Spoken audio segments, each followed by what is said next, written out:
మీన రాశి వారికి ఈ వారం చాలా అనుకూలంగా ఉంది. జన్మరాశిలో శని అష్టవర్గులో 4 పాయింట్లు ఉన్నాయి. అలాగే సర్వాష్టవర్గులో 35 పాయింట్లు వచ్చాయి. చేపట్టిన ప్రతి పనిలోనూ విజయం సాధిస్తారు. ఎంతో కష్టపడి పైకి రావాలన్న మీ ధోరణి ఏదైతే ఉందో అది ఈ వారం నెరవేరుతుంది. కష్టే ఫలి అన్నారు పెద్దలు. కష్టం తగిన ప్రతిఫలాన్ని ఆశిస్తారు. అయితే ఎంత చేసినప్పటికీ బంధువర్గం కావచ్చు, మిత్రవర్గం కావచ్చు, మిమ్మల్ని ఏదో రకంగా ఇబ్బంది పెట్టే విధంగా గోచరిస్తుంది. ఎంతో నమ్మి మన అనుకుని మీరు ముందుకు వెళ్తే మిమ్మల్ని అవసరానికి వాడుకుని వదిలేసే రక వాళ్ళు చాలామంది ఉన్నారు. అటువంటి వాళ్ళకి మీరు ఎంత దూరంగా ఉంటే అంత మంచిది. ఏదైనా సరే సంతానం, జీవిత భాగస్వామి తప్ప ఇంకొకటి విషయాలలో తల దూర్చకుండా మీ వరకు మీరు వెళ్ళడం అనేది చెప్పదగిన సూచన.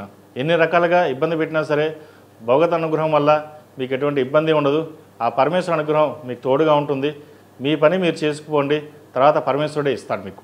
ఉద్యోగం మారాలనుకునే వారికి మంచి ఉద్యోగం వస్తే మారండి, లేకపోతే ఉన్న ఉద్యోగంలోనే స్థిరంగా ఉండడం చెప్పదగిన సూచన. వ్యాపార అభివృద్ధి కోసం చేసే ప్రయత్నాలు చక్కగా రాణిస్తాయి. అయితే వ్యాపార అభివృద్ధి బాగుంటుంది, లాభాలు బాగుంటాయి, లాభాలు తగ్గ ఖర్చులు కూడా ఉంటాయి. వాటి విషయంలో జాగ్రత్తగా ఉండండి. ఎందుకంటే ఒకసారి అందరికీ డబ్బులు పిచ్చి మోసపోయాం, మోసం చేశారు, ఇవన్నీ ఉన్నాయి. ఇప్పుడైనా సరే మేలుకొని మన వరకు మనం బాగుండాలి, రూపాయి ఖర్చు చేయకుండా జాగ్రత్తగా పొదుపు చేయాలన్న భావంతో ఉండండి. దానివల్ల మంచి ఫలితాలే సంప్రాప్తిస్తాయి. పిల్లల వివాహం కోసం ఎలాగాని మదన పడతారు. అయితే శుభకార్యం ఎలాగ నిర్వర్తించాలా అనే మీమాంసలో పడతారు. అయితే ఇటువంటి విషయాల వ్యవహారం లేకుండా, ఎటువంటి ఇబ్బంది లేకుండా ఆ సమయానికి ధనం అనేది ఏర్పడుతుంది. అది ఎలాగైనా సరే అప్పో సొప్పో ఏదైనా సరే వివాహాన్ని ఘనంగా నిర్వహిస్తారు. సినీ రంగాల వారికి, కాస్మెటిక్స్, రియల్ ఎస్టేట్, ఆధ్యాత్మికవేత్తలకు, పోలీస్ రంగంలో ఉన్నవారికి, రాజకీయ రంగంలో ఉన్నవారికి, అలాగే సాఫ్ట్వేర్ రంగంలో ఉన్నవారికి, రియల్ ఎస్టేట్ రంగంలో వారికి ఈ వారం చాలా అనుకూలంగా ఉందని చెప్పచ్చు. కన్స్ట్రక్షన్ ఫీల్డ్లో ఉన్న వారికి కొంతవరకు ఇబ్బందికరంగా ఉంటుంది. రియల్ ఎస్టేట్ రంగం అంటే ఫ్లాట్స్ అమ్ముకునే వాళ్ళకి కొంతవరకు బాగానే ఉంటుంది. ఈ కన్స్ట్రక్షన్ చేసే వారికి మట్టికి కొంత ఇబ్బందికరమైన వాతావరణం ఉంటుంది.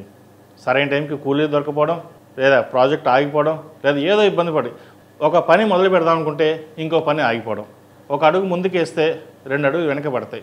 అది తాత్కాలికమే.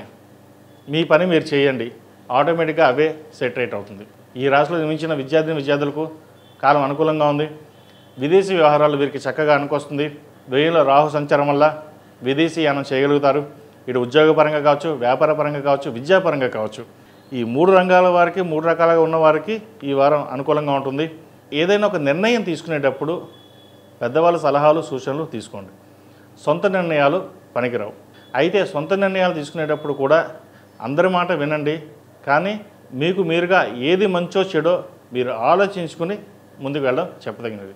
ఇంకోటి, దుర్వ్యసనాలకు దూరంగా ఉండడం, స్నేహితులకు దూరంగా ఉండడం చెప్పదగిన సూచన. ఎందుకంటే చదివే వయసులో చదవాలి. ఫ్రెండ్స్ ఉన్నారు, వాళ్ళు చదివేసుకుంటారు, వాళ్ళు పైకి వస్తారు, మిమ్మల్ని పాడు చేస్తారు. అది మీకు అర్థం కాదు. ఇంట్లో పెద్దవాళ్ళు చెప్తే పెద్దవాళ్ళు చెడ్డవాళ్ళు అవుతారు. ఎప్పుడు అంతే. ఇంట్లో తల్లిదండ్రులు పిల్లలకి ఎప్పుడు చెడ్డవాళ్ళే. ఎందుకని? వాళ్ళు తిడతారు, చదవమని చెప్తారు కాబట్టి. అదే ఫ్రెండ్స్ ఎవరు చెప్పరు కదా, రారా సినిమాకి వెళ్దామంటారు, వాళ్ళు నచ్చుతారు మీకు. ఎందుకంటే చదవమని చెప్పరు, తిట్టరు. తిట్టే వాళ్ళు ఎప్పుడు చెడ్డవాళ్ళే.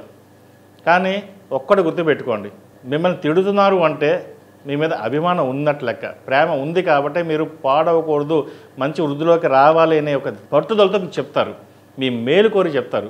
కాబట్టి విద్యార్థులు నేను చెప్పే విషయం ఏంటంటే, చదివే వయసులో చదవండి. 4 ఏళ్ళు కష్టపడితే 40 ఏళ్ళు సుఖపడతాం. అదే 4 ఏళ్ళు సుఖపడితే 40 ఏళ్ళు కష్టపడతాం. అది ఏది కావాలో మీరే డిసైడ్ చేసుకోండి. నేను కూడా చెప్పాల్సిన అవసరం లేదు, తల్లిదండ్రులు చెప్పాల్సిన అవసరం లేదు. ఇటువంటి విషయ వ్యవహారాల్లో నేను ఖచ్చితంగా చెప్తున్నాను. ప్రస్తుతం నడుస్తున్న దశకి మనం తీసుకునే నిర్ణయాల బట్టి ఆధారపడి ఉంటుంది. కాబట్టి ఇటువంటి విషయాల్లో ఎటువంటి తొందరపాటు నిర్ణయాలు తీసుకోకుండా జాగ్రత్తగా ఉండడం చెప్పదగిన సూచన. ఈ రాశిలో జన్మించిన స్త్రీలకు వృత్తి ఉద్యోగాల పరంగా, వ్యాపార పరంగా, అభివృద్ధి పరంగా బాగుంటుంది. రావాల్సిన ధనం చేతికి అందుతుంది. జీవిత భాగస్వామి సలహాలు, సూచనలు వీరికి బాగా లభిస్తాయి. అలాగే ఆరోగ్యపరమైన కొన్ని జాగ్రత్తలు తీసుకోవాలి స్టమక్ సంబంధించి. ఎందుకంటే దశమాధిపతి మీన రాశి గురువు చతుర్థంలో ఉన్నారు, 6 కేతువు. ఏదైనా చిన్న చిన్న ఆరోగ్యపరమైన ఇబ్బందులు అనేవి వేరేపడతాయి. ముఖ్యంగా హృదయం సంబంధించిన, కాలేయం సంబంధించిన ఇబ్బందులు కూడా ఉంటాయి, జాగ్రత్త వహించండి.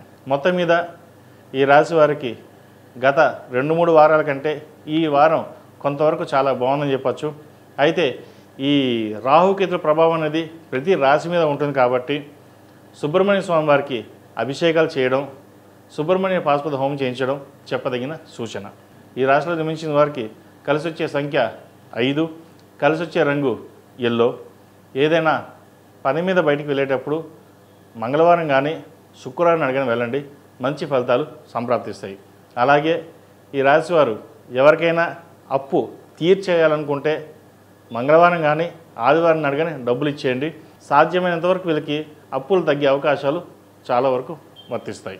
ఈ పూజా స్టోర్.in పసుపు కుంకుమ నుంచి దేవతా విగ్రహాల దాకా అన్ని రకాల పూజలు, వ్రతాలు, వివాహం, గృహప్రవేశం, హోమాది శుభకార్యాలకు కావలసిన పూజా సామాగ్రి అంతా ఒక్క క్లిక్తో మీ ఇంటి వద్దకే. నేడే ఆర్డర్ చేయండి మీ ఈ పూజా స్టోర్.in లో.